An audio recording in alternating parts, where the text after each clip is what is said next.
Alright, I just want to take some time to talk about my Hartford run. It's a great first RQ. I had a lot of fun. With a very good group of people. It was awesome. I was playing a Dianalyst.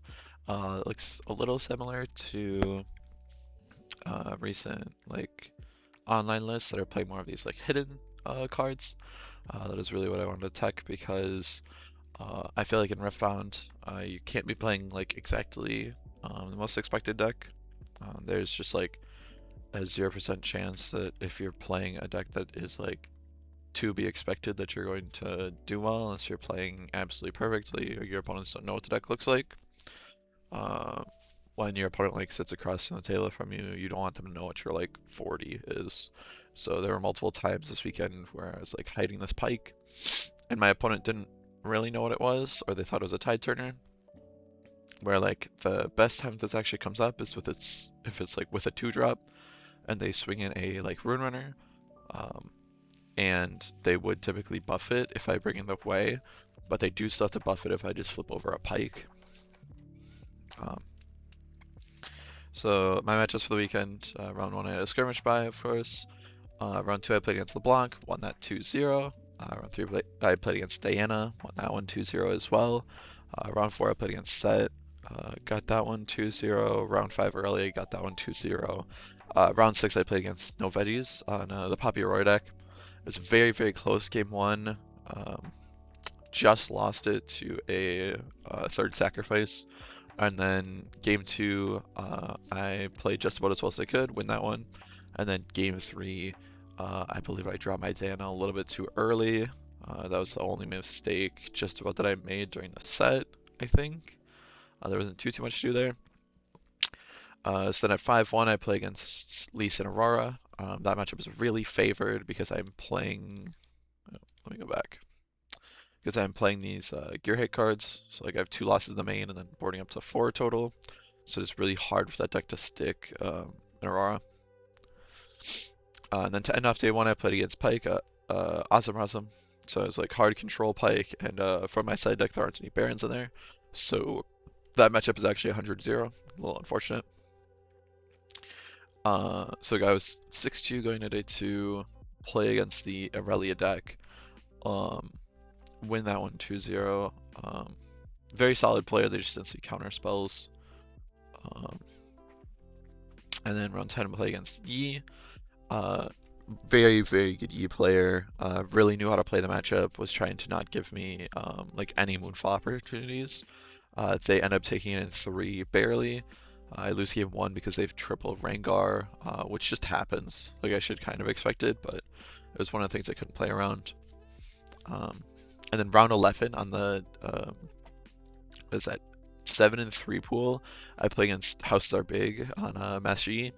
Play a very tight set, 3-game set. Although in most of my losses, what I'm seeing is that when I'm losing this game 1, it is very difficult to convert both of the post-board games. So maybe I need to adjust my main deck to be better into that game 1. And then round 12 and round 13, I get there against Avex and Illusion. Both good opponents, but my Vex opponent didn't draw well enough to beat Moonfall, and my Illusion opponent could not keep me off of losses in Turn Dust for the post-board games, even though they got game 1. They were playing full combo, which that deck is very, very cool. So now why, when you're looking at a deck list in Riftbound, would you ever include a quote-unquote uncommon card? And it was what I was talking about before, where you'll never have perfect information on what your matchups are going to look like. I did not play a Master Yi until round 10. Whereas if I knew that was going to happen, I would tech this deck differently. Because I literally just didn't face one. But that's just how it goes. You're just not going to be knowing about your matchups. You have to prepare your deck for as wide of a field as possible, especially in this game where the highest percentage deck is 11 or 12%. It's much like Pokemon in that way. Not at all like Yu-Gi-Oh! And so, I don't know. It just happens. Like some of the uncommon cards that did like really, really well this weekend, in my opinion, were like Sprite Fountain in those top decks.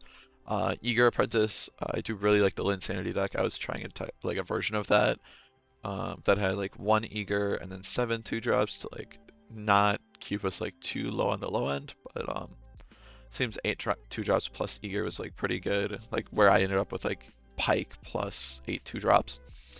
Um, and then like why would you like look at a deck and put in a copy of like Abandon it like in the Linsanity list? That's because it pairs like super well with like Eager Apprentice. Like there's so many reasons to play like Sprite Fountain if you're playing acceptable losses. Because like blowing up your Sprite Fountain actually does come up like a fair bit of the time. Like just giving you an additional option to do like a double point score is very, very interesting. The other thing that I think is incorrect with this list is that there should probably be more effects apathetic in the main deck at least. That unit's just broken. But of course, like limited testing, I wasn't gonna get like all the way there, and I specifically wasn't gonna get to 3, which is what a lot of these like insane top decks did. So like these are like things that I would like add in these upcoming skirmishes are like the Sprite Fountain. I really like more flash. Like more flash seems really good, but then also like these Diana decks are like getting away from Hwei, which means that it might not be optimal. And then I just I don't know. I was talking about this with a couple people, but like this Baron seems great, and then you realize like that the matchups that are for, it's like those are theoretically like 10 to 20% matchups, which improve to like maybe 30 or 40.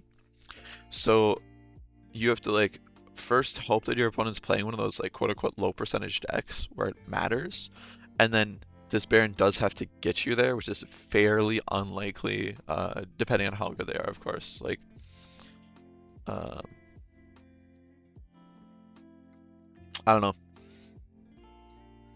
I think Baron's cool, but I could I can't see it in like a Sprite Fountain list because this burns power, so you're gonna get to Baron like later.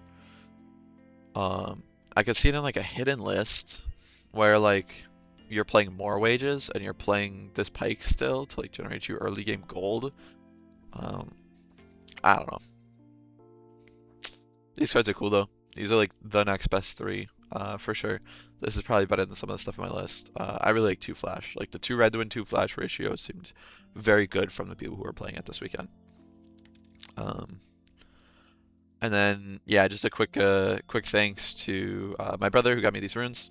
They're sick. And then everybody in the group, Sombro, Michael, Nick, Adam, Mr. Cryptid, Jordan Max, Tim, Austin, Weston, AJ, Sean, everybody at my local. This event is really fun, and it's like really hard to do well at card games like solo. So yeah, if I have any advice, it's just like find a group that you like to play with and play until you're all good at the game. Like that's the best option. Thanks for listening to my video. It was a fun run.